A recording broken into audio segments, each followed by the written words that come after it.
हरे कृष्णा, राधे राधे।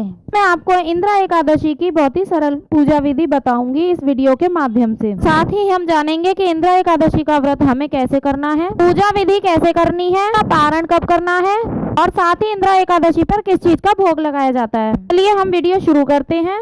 शास्त्रों में एकादशी तिथि का खास महत्व है। तो हर महीने 2 एकादशी होती हैं। इन पितृ पक्ष में आने वाली एकादशी को इंद्रा एकादशी कहा जाता है। देखिए इंद्रा एकादशी की पूजा हमें कैसे करनी है। अगर आप चाहें तो अलग से चौकी लगाकर भी पूजा कर सकते हैं और अगर आप चाहें तो अपने मंदिर में भी पूजा कर सकते हैं। पूजा करने वाली जगह को हम अच्छे से साफ कर लेंगे और वहाँ पे लाल कलर या पीले कलर का वस्त्र बिछा लेंगे। उसके बाद हम विष्णु भगवान जी की फोटो, प्रतिमा जो भी आपके पास है आप उसे स्थापित कर लीजिए। अगर आप लड्डू गोपाल जी की सेवा करते हैं तो आप उन्हें भी वहाँ स्थापित कर लीजिए। यदि आप अलग से चौकी लगाकर पूजा कर रहे हैं तो आप गणेश जी को भी स्थापित जरूर कीजिए। छींटे लगाकर यानी भाव रूप में शुद्धिकरण करेंगे। उसके बाद में हम दीपक जला लेंगे। दीपक यानी अग्निदेव हमारी पूजा के साक्षी होते हैं। उसके बाद हम सभी को चंदन और रोली से तिलक करेंगे। एकादशी वाले दिन व्रत व तर्पण करने वाले मनुष्य के पितरों के पापों का नाश होता है। एकादशी का व्रत करने से साधक की मनोकामना पूरी होती है और उनके पितरों को मोक्ष मिलता है। इसलिए इंद्रा एकादशी को खास माना जाता है। इस व्रत को करने से मनुष्य को वैकुंठ धाम की प्राप्ति होती है। इंद्रा एकादशी को अत्यधिक पवित्र और महत्वपूर्ण माना जाता है। मान्यता है कि इस दिन व्रत करने से एवं श्राद्ध तर्पण करने से पितरों का आशीर्वाद प्राप्त होता है। उन्हें मुक्ति के साथ मोक्ष मिलता है।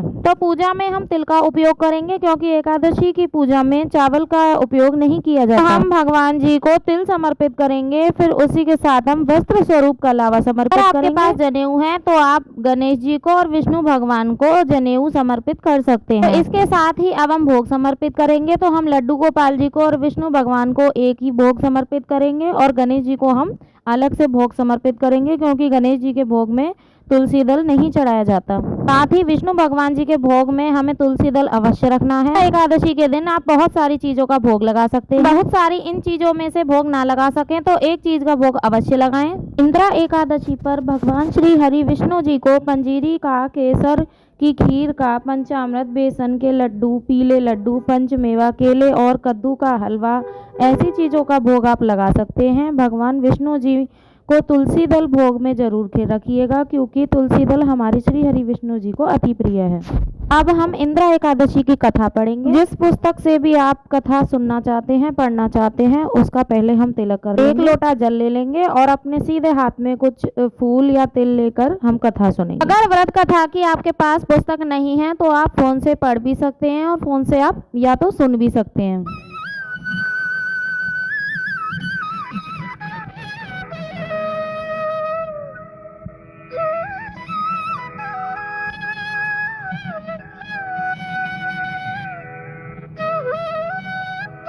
हमारी व्रत कथा पूर्ण हो जाएगी तो हमने अपने हाथ में तिल लिए थे जो, और वो हम विष्णु भगवान जी को समर्पित कर देंगे। इसके बाद हम धूप दीप दिखाएंगे। आप चाहें तो कपूर से भी आरती कर सकते हैं और नहीं तो आपने जो दीवा प्रज्वलित किया है आप उसी से आरती कर सकते हैं। इसके बाद अपने सामर्थ्य के अनुसार हम दक्षिणा समर्पित करेंगे।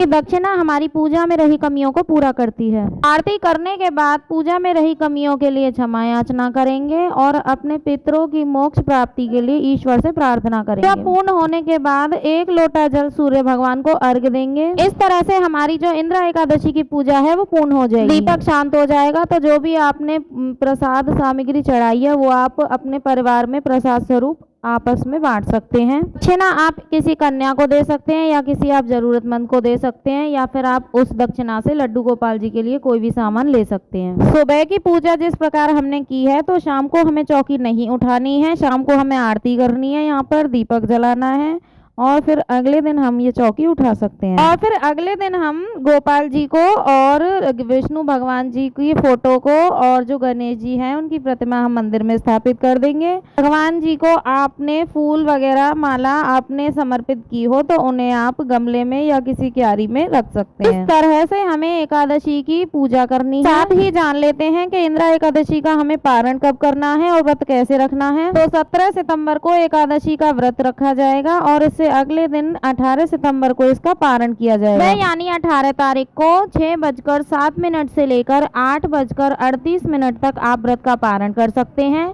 इंद्रा एकादशी तिथि की शुरुआत 17 सितंबर रात 12:21 से शुरू हो जाएगी और 18 सितंबर रात 11:29 तक समाप्त हो जाएगी। तो उदय तिथि के हिसाब से हमें 17 तारीख को यानी 17 सितंबर को ही इंदिरा एकादशी का व्रत करना है और अगले दिन यानी 18 सितंबर को व्रत का पारण करना है। वीडियो पसंद आया हो तो लाइक जरूर करें और त्योहारों से जुड़ी वीडियोस देखने के लिए हमारे चैनल को सब्सक्राइब करें। तो मिलते हैं नेक्स्ट वीडियो में, तब तक के लिए राधे राधे, हरे कृष्णा।